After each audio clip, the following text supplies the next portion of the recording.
মূল উৎপাদন করা হয়েছে, আর তারা হয়তো সংগঠিত হতে পারবে না। কিন্তু আমরা লক্ষ্য করেছি পরবর্তীতে নতুন নামে নানাভাবে তারা প্রকাশিত হয়েছে। এবং বাংলাদেশে গেল 1-2 বছরে যে ঘটনাগুলো ঘটেছে, যেমন ব্লগারদেরকে হত্যাকাণ্ডের কথা বলি, আপনার ক্ষুদ্র জাতিসত্তার মানুষ যে হত্যাকাণ্ডের শিকার হয়েছে, মানে অন্য সম্প্রদায়ের লোক, ধর্মীয় অন্য সম্প্রদায়ের লোক যে হত্যাকাণ্ডের শিকার হয়েছে, প্রকাশক হত্যাকাণ্ডের শিকার হয়েছে, এবং বিদেশি নাগরিকরা এখানে হত্যাকাণ্ডের শিকার হয়েছে। এবং প্রত্যেকটা অনেক হত্যাকাণ্ডের পরেই দেখা গেছে যে আল কায়দা অথবা আইএস, মানে দায়াস যেটা, তাদের মুখপাত্ররা মানে এই বিষয়টাকে ওন করেছে। এখানে বাংলাদেশে কিন্তু আমরা দীর্ঘদিন ধরে লক্ষ্য করছি, এটা নতুন কিছু না। 21শে আগস্ট কিন্তু এখানে হয়েছে, এটাকে আমরা ভুলে গেলে চলবে না। এখানে বাংলা ভাইদের রিহার্সাল হয়েছে, এটা ভুলে গেলে চলবে না। আমরা অনেক সময় ভুল করে বলে ফেলি যে হলি আর্টিজানের মতো ঘটনা, আরে হলি আর্টিজানের চেয়ে অনেক গুণ বেশি ঘটনা ঘটেছিল 21শে আগস্ট। যদি আপনি অস্ত্রের দিকে হিসাব করেন, মানে পরিকল্পনার দিকে হিসাব করেন, অপারেশনাল ব্যাপ্তি যদি হিসাব করেন, অনেক বড় ঘটনা, অনেক মৃত্যু আমরা দেখেছি। এখানে 15 আগস্ট একই রকম ঘটনা।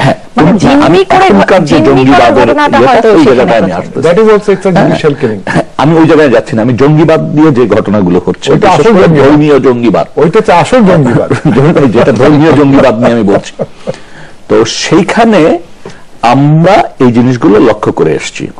এখন এইটা প্রভাব বিস্তার করছে, এবং এটার জন্য কিন্তু আজকে এখানে আমরা যারা উপস্থিত আছি, রশিদ ভাই এটা নিয়ে কাজ করেন আমার জানা মতে, আমি নিজেও করি, এবং আরো অনেকে আছে এই বিষয়গুলো নিয়ে কাজ করেন। আমরা কেন কাজ করি?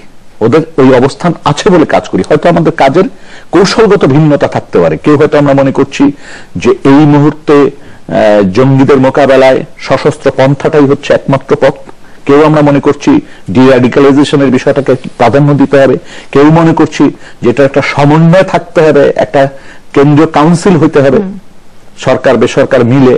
অনেকভাবে আমরা চিন্তা করছি। আমাদের তথ্যমন্ত্রী বলছেন যে জঙ্গিবাদ দমনে ইউরোপ আমেরিকার চেয়ে আমরা বেশি দক্ষ, এটি নিয়ে কি বলবেন? আসলে দেখেন, আমাদের দক্ষতা কার চেয়ে কি বেশি এটা আমি বলতে চাচ্ছি না, তবে আমরা যে দক্ষতার পরিচয় দিচ্ছি এ ব্যাপারে কোনো সন্দেহ আমার নেই। আমি কারোর সাথে কম্পেয়ার করতে পারবো না, যেহেতু সবার ইনফরমেশন আমার কাছে নেই। তবে আমি বাংলাদেশের পরিস্থিতিতে এই ধরনের বিশেষ অভিযান বা বিশেষ তৎপরতা, আবারও বলছি যে আমাদের সফলতার দিকটা কিন্তু অনেক ভারী। হ্যাঁ, কিছু কিছু ব্যত্যয় ঘটছে, কিছু কিছু বিষয়ে প্রশ্ন করার মতো পরিবেশ তৈরি হয়েছে।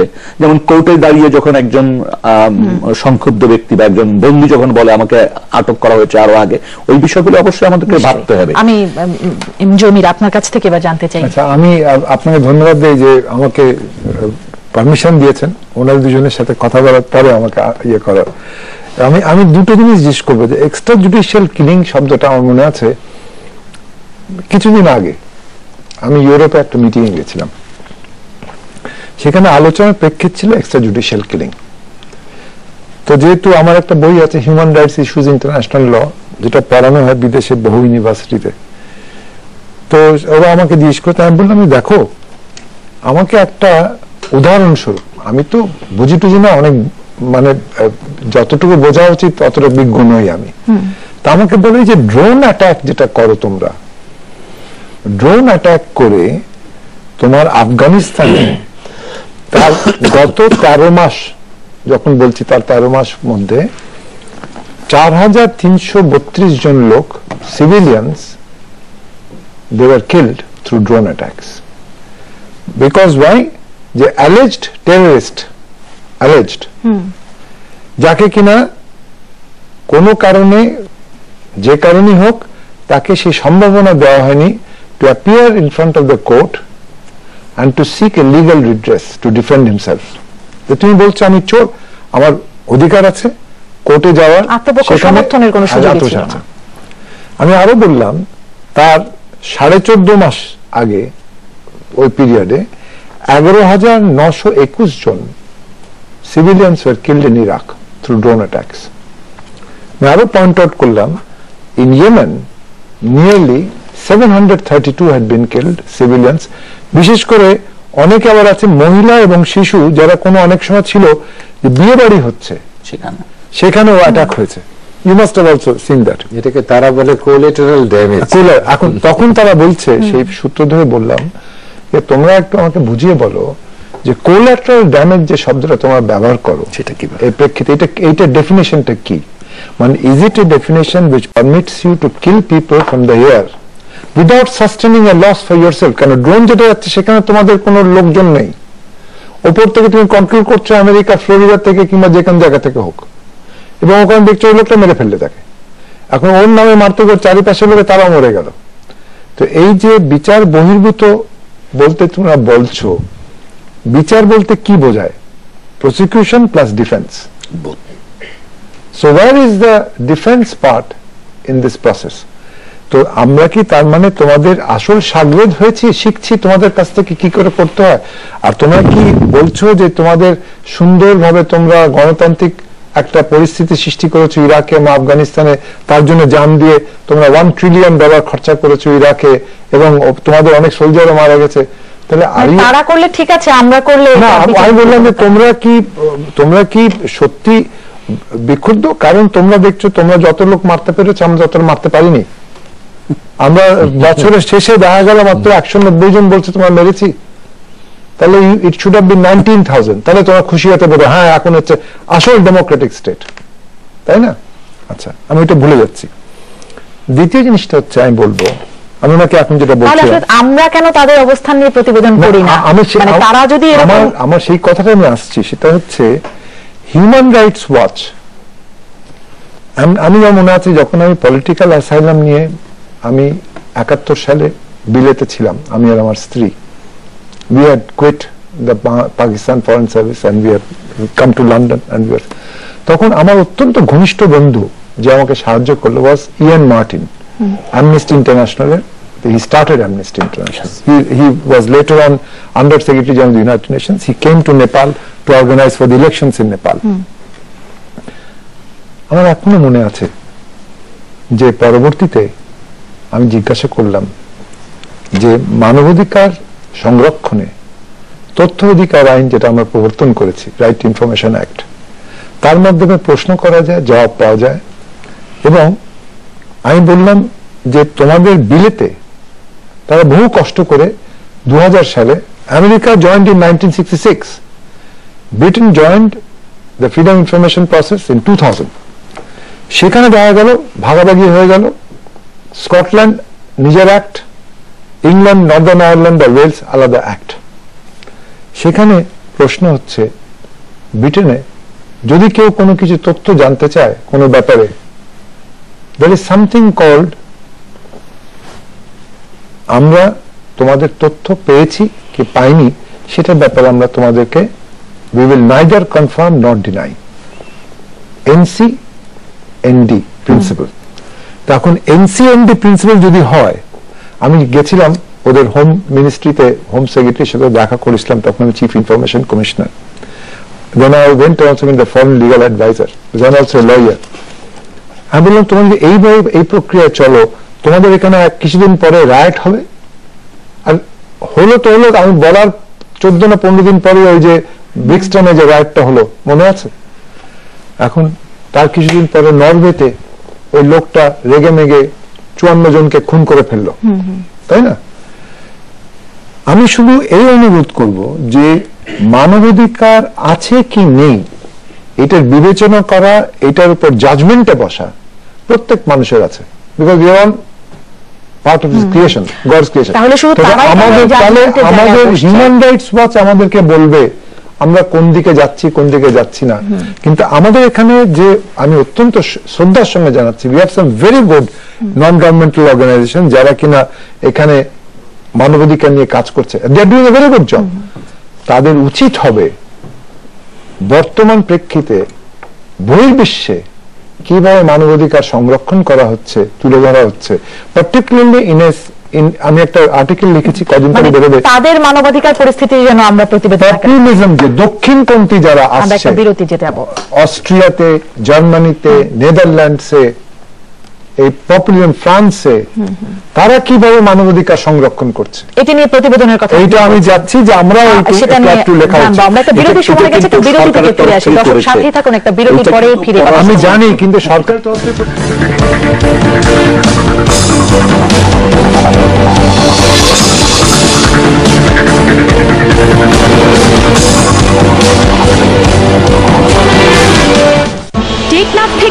তেঁতুলিয়া। সবচেয়ে কঠিন দাগ কোনগুলো? পোড়া তেল চর্বি, ঝোলের দাগ, দুধের দাগ। ভীম চ্যালেঞ্জ করছে কঠিন দাগ দূর করতে। ভীমের চেয়ে দ্রুত আর কিছুই নেই। আমি মানি না চ্যালেঞ্জ। ওখানে ছাই ও গুঁড়া সাবান, আর এখানে ভীম। কথা বলতে থাকলে হেরে যাবেন। এবার 100 লেবুর শক্তি কথা বলবে, যার সামনে কোনো দাগই টিকবে না। টেকনাফ থেকে তেঁতুলিয়া, ভীমের চেয়ে দ্রুত কিছুই নেই। সকাল থেকে দৌড়ের উপর। বসের বুকে থাকলে যা হয়, 2 হাতে 10 হাতের কাজ করতে হয়। কিন্তু বেলা 3টা না বাজতেই আমার বাজে 12টা। তাই নিজেকে কড়া অর্ডার দিয়েছি। টায়ার্ড হওয়ার টাইম নেই। যখনই ব্যাটারি ডাউন, তখনই গ্ল্যাক্সোসডি। গ্ল্যাক্সোসডির গ্লুকোজ দ্রুত রক্তে মিশে করে ইনস্ট্যান্ট রিচার্জ। এখন আরো 2টা মিটিং, 6টাই কিন্তু। গ্ল্যাক্সোসডি নিমিশেই রিচার্জ। আমার কপালে আবার নিজের বাড়ি। এবার হবে আইএফআইসি হোম লোন আছে তো। মা, লোনের খরচটা সবচেয়ে কম। হ্যালো, এটা কি বান্সি 2.5? আইএফআইসি হোম লোন, অফুরান সম্ভাবনার চাবি। ঠান্ডা, গরম, টক বা মিষ্টি খেলে দাঁতে যে তীক্ষ্ণ শিরশির অনুভূতি হয়, সেটাই সেন্সিটিভিটি। সেন্সোডাইন দাঁতের ঠিক গভীরে প্রবেশ করে নার্ভকে আরাম দেয়। আমি নিজেও সেন্সোডাইন ব্যবহার করি।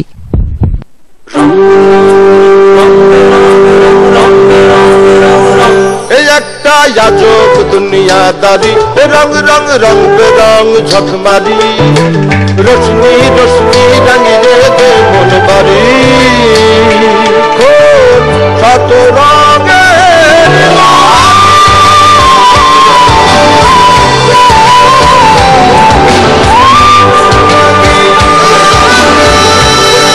যমুনা স্মার্ট এলইডি টিভি, যা আপনাকে নিয়ে যায় সময়ের এক নতুন অভিজ্ঞতায়।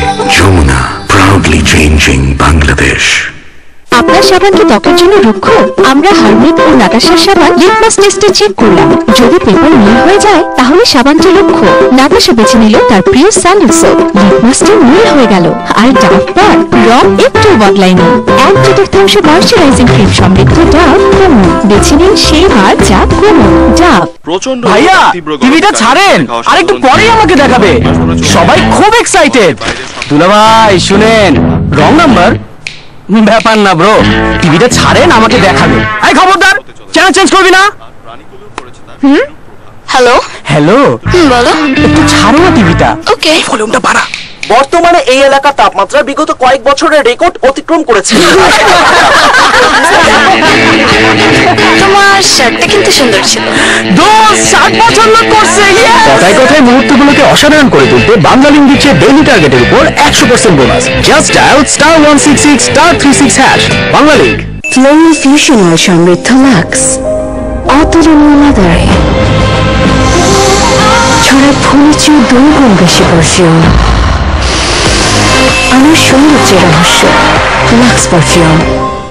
বাংলাদেশে তৈরি হচ্ছে 750 ডিগ্রি সেলসিয়াস তাপমাত্রা সহায়ক সুপার সান কেবলস। সাধারণ কেবলস যেখানে অতিরিক্ত বৈদ্যুতিক লোড নিতে সক্ষম নয়, সেখানে সুপার সান কেবলস দ্বিগুণ লোড নিতে সক্ষম এবং শর্ট সার্কিট প্রতিরোধ করে। তাই সুপার সান কেবলস যে কোনো বৈদ্যুতিক নির্মাণ কাজে, অফিস, ইন্ডাস্ট্রি কিংবা বাসা বাড়িতে নিশ্চিন্তে ব্যবহার করুন, নিরাপদ থাকুন। Super sun cables, safety forever. সকাল থেকে দৌড়ের উপর। বসের বুকে থাকলে যা হয়, 2 হাতে 10 হাতের কাজ করতে হয়। কিন্তু বেলা 3টা না বাজতেই আমার বাজে 12টা। তাই নিজেকে কড়া অর্ডার দিয়েছি। টায়ার্ড হওয়ার টাইম নেই। যখনই ব্যাটারি ডাউন, তখনই গ্ল্যাক্সোসডি। গ্ল্যাক্সোসডির গ্লুকোজ দ্রুত রক্তে মিশে করে ইনস্ট্যান্ট রিচার্জ। এখন আরো 2টা মিটিং, 6টাই কিন্তু। গ্ল্যাক্সোসডি নিমিশেই রিচার্জ। দেরি হয়ে গেল। মাহমুদ সাহেব কিন্তু খুবই পাঞ্চুয়াল লোক, এখন একটা ব্যাড ইমপ্রেশন পড়তে পারে। আমাদের হাতে যে ম্যাটেরিয়ালস আছে, তাদের ডিলটা আমাদেরই পাওয়া উচিত। তা তো উচিত, কিন্তু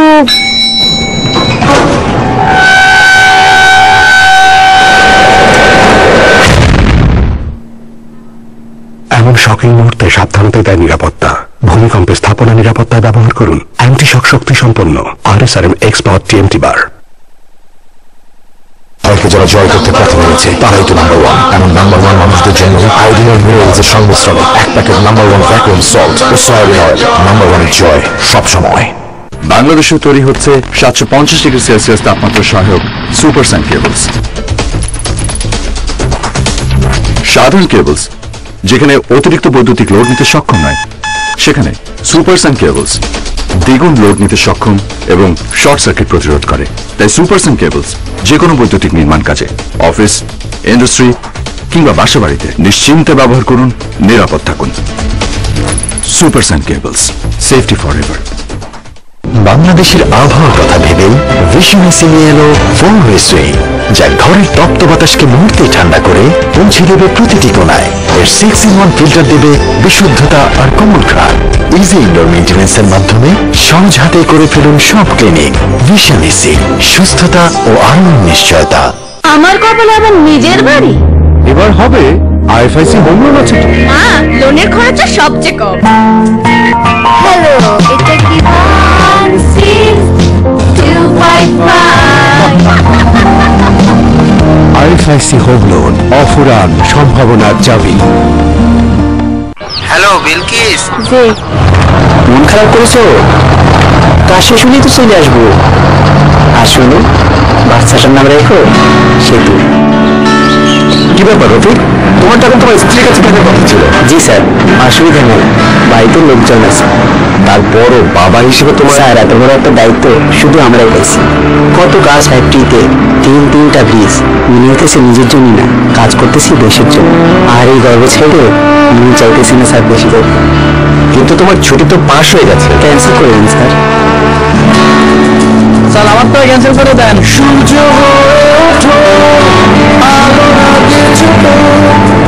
আমরা জাগি তো বাংলাদেশ।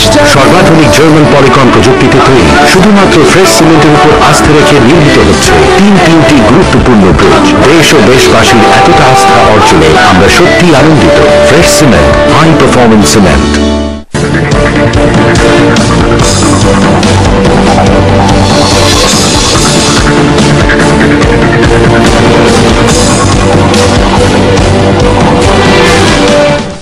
বিরতির পর আবারও ফিরলাম 24 ঘন্টায়। আমি এম জমির একটা ছোট্ট করে আপনার কাছে শুধু জানতে চাইবো যে আমরা আজকে দেখলাম যে আওয়ামী লীগের পক্ষ থেকে সংবাদ সম্মেলন করে এই প্রতিবেদনটিকে প্রত্যাখ্যান করা হলো, কিন্তু আমরা কি জবাবদিহিতা চাইতে পারি কিনা বা তাদের কাছে জানতে চাইতে পারি কিনা কিসের ভিত্তিতে কেন তারা এরকম প্রতিবেদন করলো, এবং চাওয়াটা উচিত কিনা? না, আমার মনে যেটা আমার ব্যক্তিগত ইয়ে, সেটা হচ্ছে যে আমরা যা কিছু বলার বলেছি, তবে সরকারের উচিত হবে পররাষ্ট্র মন্ত্রণালয়ের মাধ্যমে আমাদের দূতাবাস আছে ওয়াশিংটনে, তাদেরকে বলা যে তোমরা এ ব্যাপারে আমাদের ব্যাপারে তারা অনেক মন্তব্য করেছে, মানে একটি কূটনৈতিক তৎপরতা থাকা উচিত, এবং তাদের যদি কোনো কারণে কোনো রকমের এ ব্যাপারে এভিডেন্স থাকে, they should share it with us, they should help us, এবং বিকজ আমরা সরকারের তরফ থেকে জিরো টলারেন্স দেখাচ্ছি অ্যাবাউট টেররিজম এবং কাউন্টার টেররিজম নিয়ে।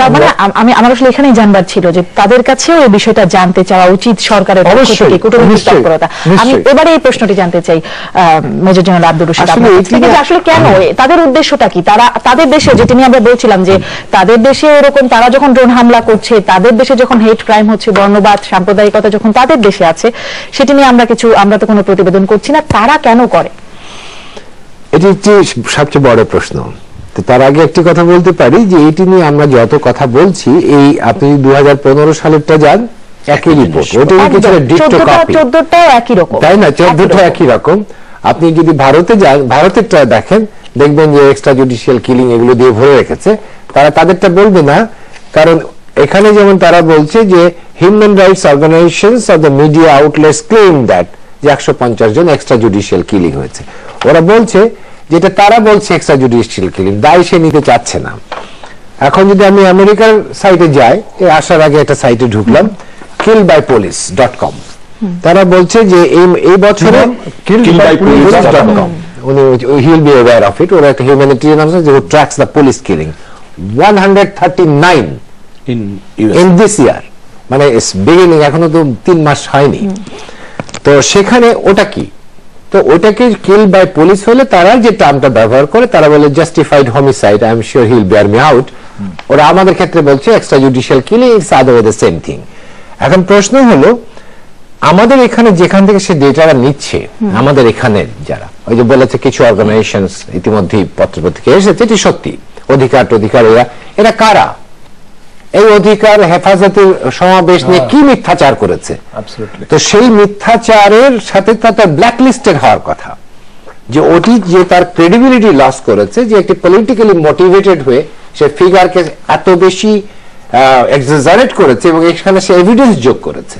পরে আমি দেখেছি এই যমুনা টিভির মতো আরো টিভিরা বাড়ি বাড়ি গিয়ে খুঁজে দেখেছে ওই লোক বেঁচে আছে যার নাম ভরেছে। তো এরকম একটা সামথিং লাইক, বললাম না যেটি কি শিষ্টাচারের মধ্যে পড়ে, তাকে আমি কোট করছি।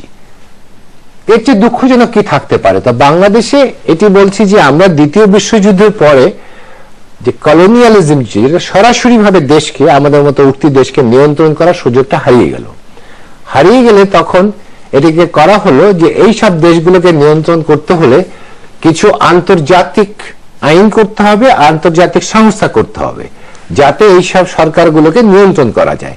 তার ফলশ্রুতি হিসেবে আমরা জাতিসংঘ থেকে শুরু করে বিভিন্ন আন্তর্জাতিক জবাবদিহিতার জায়গা সৃষ্টি করা হলো।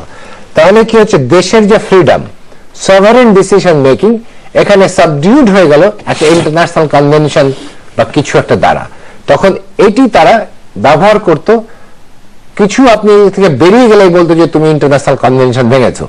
তারই ফলশ্রুতিতে আমরা এটা দেখেছি যে ইরাক সিরিয়া ওয়ারও ঠিক একই ভাবে, যে কি হয়েছে, তারা কেমিক্যাল ওয়েপন্স ইউজ করেছে, নালে তাদের কাছে দেওয়ার আল কায়দা, সাদ্দাম হোসেন হচ্ছে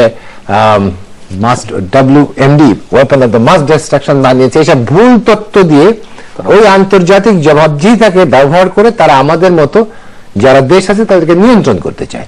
এটি নিয়ন্ত্রণ করতে গিয়ে তারা যখন দেখলো যে আমাকে লোকালি জাস্টিফাই করবে কে, তখন যেমন হিউম্যান রাইট ওয়াচ তৈরি হলো আন্তর্জাতিক ভাবে, ট্রান্সপারেন্সি ইন্টারন্যাশনাল তৈরি হলো, ঠিক তেমনি ভাবে আরেক গ্রুপ তৈরি হলো দেশীয় ভাবে। সেইখানে দেখা যাচ্ছে যে আন্তর্জাতিক ভাবে প্রায় 20,000 এনজিও বা এই ধরনের অর্গানাইজেশন আসলো, তাদেরই শাখা প্রশাখা, আমি নিশ্চয়ই আইন সালিশ কেন্দ্র শাখা প্রশাখা নয়, তারা কাজ করে। তো সেটি তাদের পয়সায় চলে এবং তাদের যে স্বার্থ আছে সেটি করে। এখন হচ্ছে এই মুহূর্তে এইসব আন্তর্জাতিকীকরণটা তারা আর পছন্দ করছে না, কারণ এটি তাদের স্বার্থ রক্ষা করতে পারে নাই এই ইরাক ওয়ারের পরে। তো তখন হচ্ছে তারা এখন এটাকে নিজেরাই ভেঙে ফেলছে, যার জন্য ট্রাম্পের উত্থান হয়েছে। যে ট্রাম্প এখন হচ্ছে আল্ট্রান্যাশনাল, অর্থাৎ মেক আমেরিকা গ্রেট এগেইন।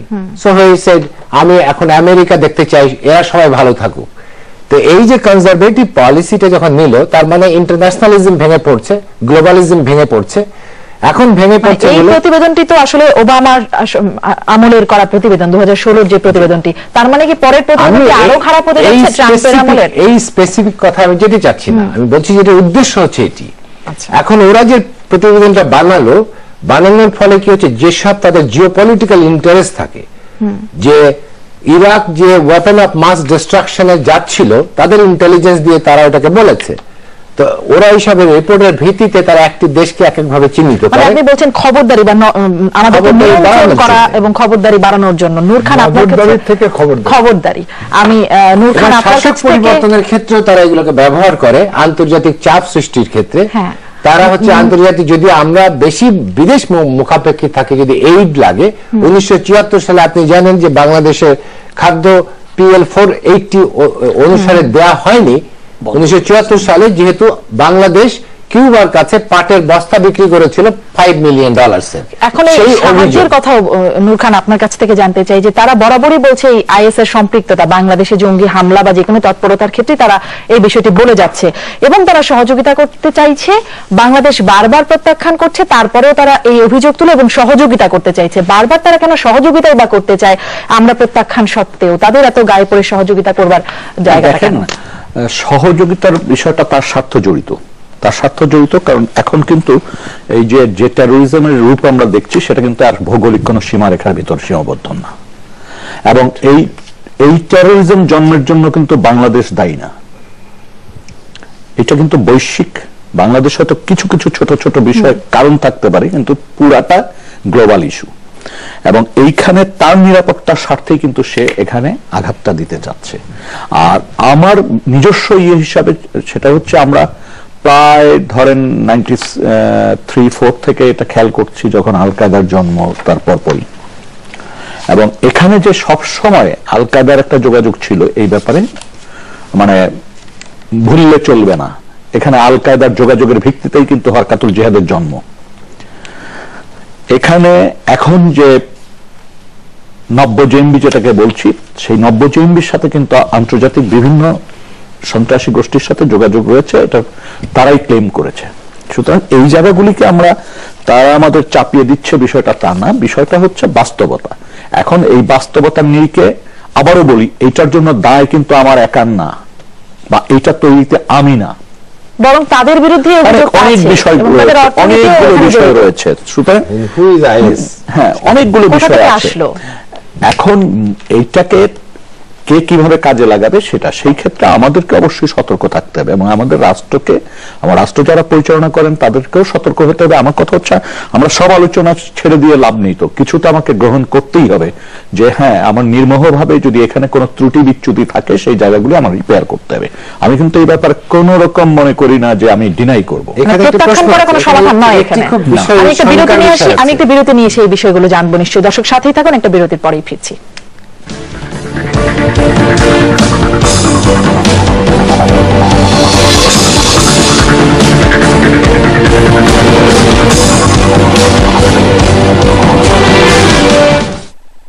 ঠান্ডা, গরম, টক বা মিষ্টি খেলে দাঁতে যে তীক্ষ্ণ শিরশির অনুভূতি হয় সেটাই সেন্সিটিভিটি। সেন্সোডাইন দাঁতের ঠিক গভীরে প্রবেশ করে নার্ভকে আরাম দেয়। আমি নিজেও সেন্সোডাইন ব্যবহার করি। ভাইয়া, টিভিটা ছাড়েন, আরেকটু পরেই আমাকে দেখাবে। সবাই খুব এক্সাইটেড। দুলাভাই শুনেন, রং নাম্বার? ব্যাপার না ব্রো, টিভিটা ছাড়েন, আমাকে দেখাবে। এই খবরদার, চ্যানেল চেঞ্জ করবি না। হ্যালো হ্যালো, বলো। একটু ছাড়ো না টিভিটা। ওকে, ভলিউমটা বাড়া। বর্তমানে এই এলাকার তাপমাত্রা বিগত কয়েক বছরের রেকর্ড অতিক্রম করেছে। তোমার শার্টটা কিন্তু সুন্দর ছিল। 60 বছর লোক করছে। কথায় কথায় মুহূর্তগুলোকে অসাধারণ করে তুলতে বাংলালিংক দিচ্ছে ডেইলি টার্গেটের উপর 100% bonus. Just dial *166*36# Banglalink. Hello Bilkis. জি। মন খারাপ করেছো? কাজ শেষ হলেই তো চলে আসবো। আর শোনো, বাচ্চাটার নাম রেখো সেতু। কি ব্যাপার রফিক, তোমার তখন তোমার স্ত্রীর কাছে থাকার কথা ছিল। জি স্যার, অসুবিধা নেই, বাড়িতে লোকজন আছে। তারপরও বাবা হিসেবে তোমার স্যার, এত বড় একটা দায়িত্ব শুধু আমরাই পাইছি। কত কাজ ফ্যাক্টরিতে, তিনটা ব্রিজ। মনে হতেছে নিজের জন্য না, কাজ করতেছি দেশের জন্য। আর এই গর্ব ছেড়ে মনে চাইতেছি না স্যার বেশি করতে। কিন্তু তোমার ছুটি তো পাস হয়ে গেছে। ক্যান্সেল করে দিন স্যার। স্যার আমারটা ক্যান্সেল করে দেন। সূর্য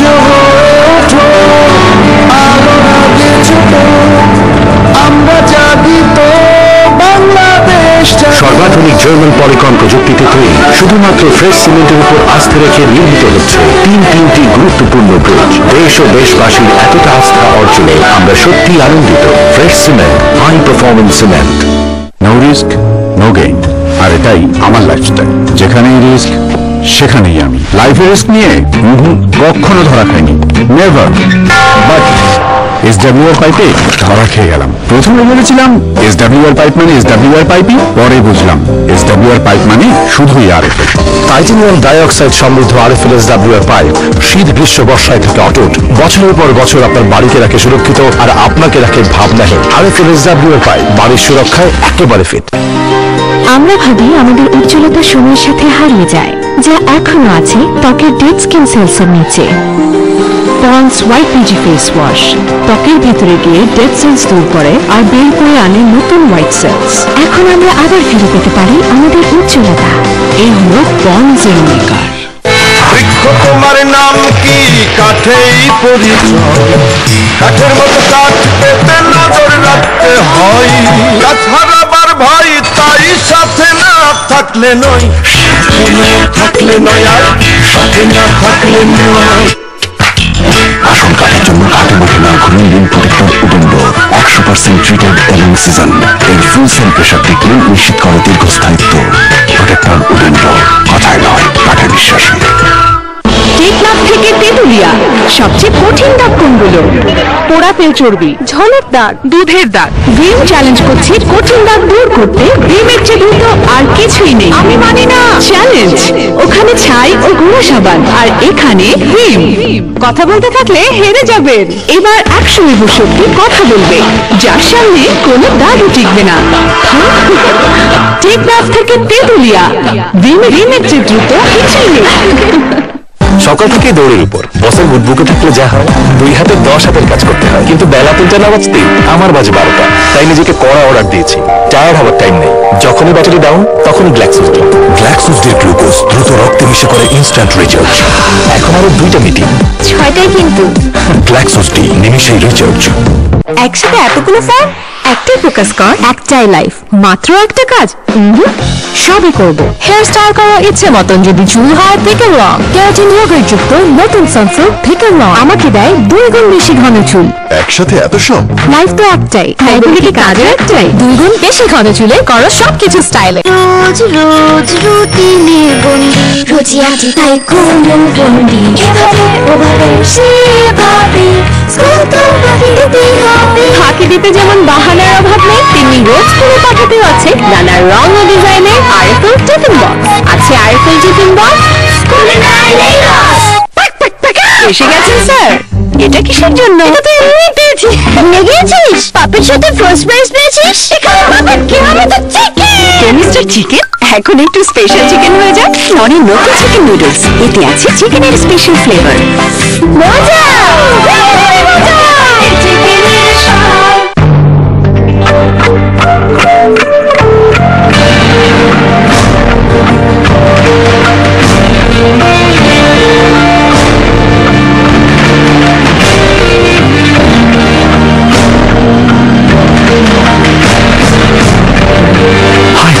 Picture quality এবং স্টাইলিশ আউটলুকের অ্যাডভান্সড IPS and WHDS টেকনোলজির প্যানেলযুক্ত ওয়ালটন LED টিভি। সময় এখন বাংলাদেশের। ওয়ালটন আমাদের পণ্য।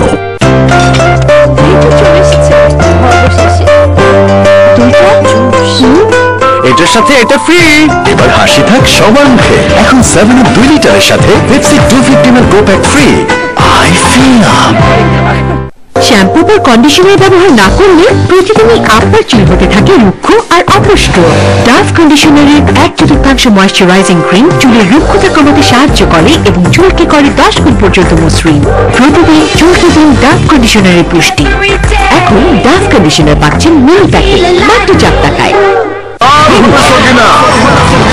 রিক্সা ভ্যান চালিয়ে সমান তালে এগিয়ে যাচ্ছে 2 মজনু। কিভাবে সম্ভব? আমি ব্যবহার করি ডিসেন্ট রিমো স্পোক। আমিও ডিসেন্ট। সখিনা কার? সখিনা আমার। তাহলে আমি কার?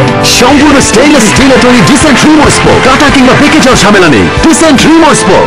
আমি আইসক্রিম। আমার হট চকলেট। তুই কি নিবি? ঠান্ডা না গরম? কিছু না। কেন? দাঁত শিরশির করে। আরে চেকআপ করা অনেক খরচ। ফ্রি ডেন্টাল চেকআপ থাকতে কিসের খরচ? বাংলাদেশ ডেন্টাল সোসাইটি ও পেপসোডেন্ট দিচ্ছে ফ্রি ডেন্টাল চেকআপ, যা পাওয়া যাবে বিডিএস ডাক্তারদের চেম্বারগুলোতে। রেজিস্ট্রেশনের জন্য কল কর এই নাম্বার। ফোন করলে হয়ে যাবে? হ্যাঁ হয়ে যাবে। ফ্লোরাল ফিউশন অয়েল সমৃদ্ধ লাক্স অতুলনীয় মাদারে ছড়ায় ফুলের চেয়ে 2 গুণ বেশি পারফিউম। আমার সৌন্দর্যের রহস্য লাক্স পারফিউম।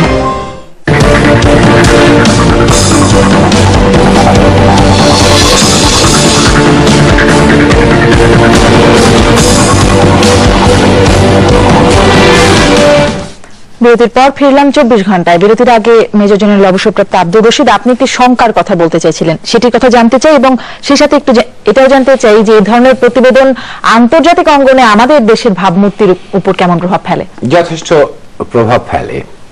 কারণ হচ্ছে যে যারা বাংলাদেশকে বিবেচনায় নেয়, আমি যদি বাংলাদেশ সম্পর্কে না জানি তখন স্বভাবতই আমি এই ধরনের আন্তর্জাতিক রিপোর্টগুলোকে ব্যবহার করব। সেখানে বিনিয়োগ বলেন, এখানে মূলত এটি তো তারা প্রেজেন্ট করেছে তাদের কংগ্রেসে।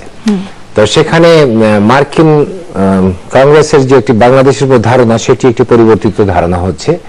বাংলাদেশের সাথে তাদের সহযোগিতা, যদি বাংলাদেশের এখন বিদেশি সাহায্য নির্ভরতা কমে গেছে, তো সেখানে আগে সাহায্যের প্রশ্ন ছিল, তো সেখানে সাহায্যের পরিমাণ এগুলোর উপরে হিউম্যান রাইটস কন্ডিশনে ইনফ্লুয়েন্স করে। তো আমরা যেটা বলতে চাচ্ছি সেটি হচ্ছে এগুলো হচ্ছে নির্মোহ, বা এটির সাথে পলিটিক্যাল ইন্টারেস্ট যদি অ্যাটাচ করে কোনো রিপোর্টকে তৈরি করা হয়, তখন এটা মানুষের কাছে এটি প্রশ্নবিদ্ধ হয়। তা আমরা সেই সবসময় দেখেছি, যেহেতু এই সব অর্গানাইজেশনস গুলো জিওপলিটিক্যাল ইন্টারেস্টকে সবসময় প্রিজার্ভ করে, প্রোটেক্ট করে, এদের কাছ থেকে আপনি একেবারে নিউট্রাল কিছু আশা করতে পারেন না।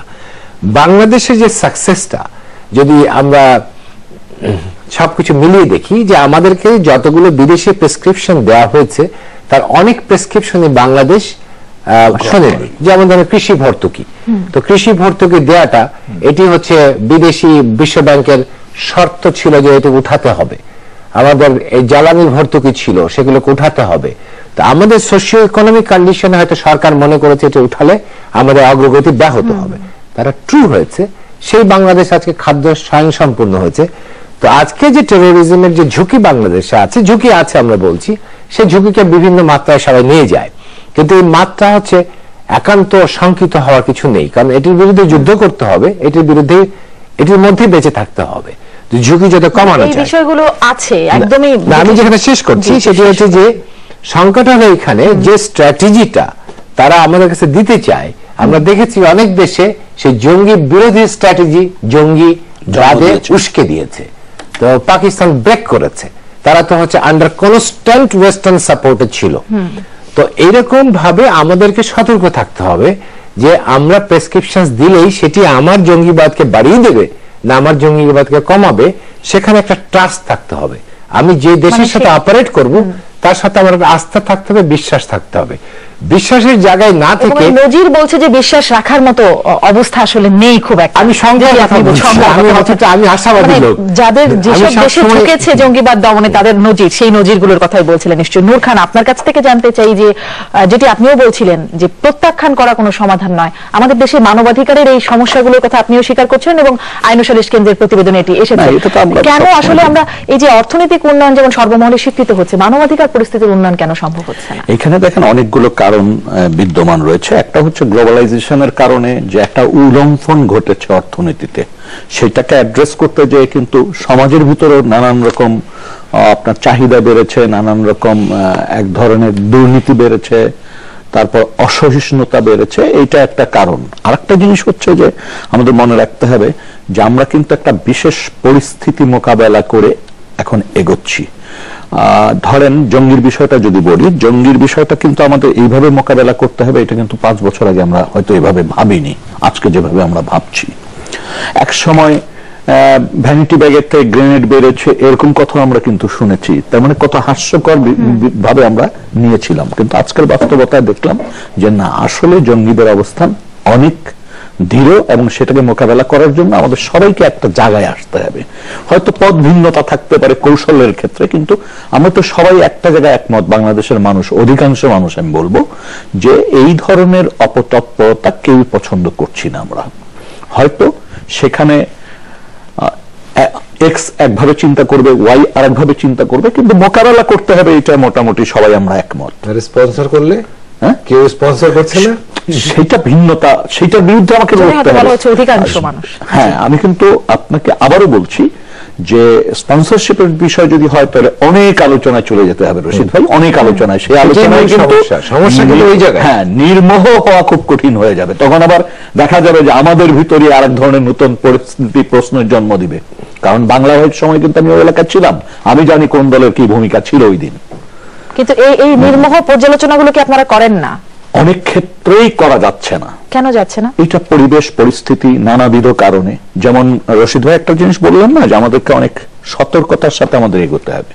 আমিও ব্যক্তিগতভাবে মনে করি যে এই বিষয়টি মোকাবেলার ক্ষেত্রে একদিকে নির্মোহ থাকতে হবে, আরেকদিকে প্রচন্ড সতর্ক থাকতে হবে। অর্থাৎ কে কোন প্রেসক্রিপশন কোন কাজে ব্যবহার করবে, প্রেসক্রিপশনটা দিচ্ছে তার প্রেসক্রিপশনের দেওয়ার সে নির্মোহ কিনা, নাকি সে একটা আগ্রাসী শক্তি হিসেবে আমাকে আমার জায়গাটিতে আসতে চাচ্ছে, এই বিষয়টা তো অবশ্যই আমাদের মাথায় রাখতে হবে। আরেকটি জিনিস আমি একটু বলতে চাচ্ছি, সেটা হচ্ছে কোন অবস্থাতেই মানবাধিকার লঙ্ঘনটা আসলে আমাদের মেনে নেওয়া যাবে না। আমি এমজমি ঠিক এখান থেকেই জানতে চাই যে তাহলে আপনার কি মনে হয়, আপনার অভিজ্ঞতা থেকে, অনেক দেশে কাজ করবার অভিজ্ঞতা আপনার আছে, কি করণীয়?